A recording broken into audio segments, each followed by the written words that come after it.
3 दिवसीय गुरुपौर्णिमा उत्सवास आज सकाळी जे ही काकड आरतीनंतर सुरुवात झालेली आहे. सकाळी काकड आरतीनंतर बाबाच्या प्रतिमेची मिरवणूक जी आहे ती काढण्यात आलेली होती आणि द्वारकामाईमध्ये जे आहे ते अखंड साईचरित्र पारायणाला सुरुवात झालेली आहे. उत्सवाचा मुख्य दिवस जो आहे तो उद्याच आहे. त्या दिवशी फार मोठ्या प्रमाणावर गर्दी होणार आहे. त्यामुळे मंदिर जे आहे ते रात्रभर जे भक्तांच्या दर्शनासाठी खुलं राहणार आहे. जगभरातले साई भक्त जे आहेत हे बाबांच्या दर्शनासाठी येत असतात. बाबांना ते आपल्या गुरुस्थानी मानतात आणि गुरुस्थानी गुरुपौर्णिमेच्या दिवशी या उत्सवामध्ये मोठ्या प्रमाणावर दक्षिणा जी आहे ती बाबांना अर्पण करत असतात.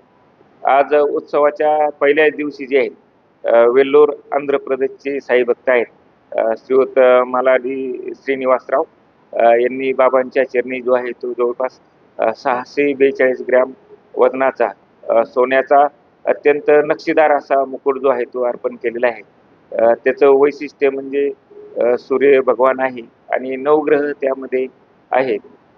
त्याची किंमत जवळपास जी आहे ती 1,03,00,000च्या दरम्यान. श्रीनिवासराव ही बाबांचे पूर्वीपासूनचे भक्त आहेत आणि नियमितपणे बाबांच्या दर्शनाला येत असतात. संस्थांचे जे वेगवेगळे उपक्रम जे सामाजिक उपक्रम चॅरिटेबल उपक्रम चालू असतात त्यासाठी त्यांचं नेहमी योगदान असतं. मी साईबाबा संस्थांच्या वतीने त्यांना मनपूर्वक धन्यवाद देतो.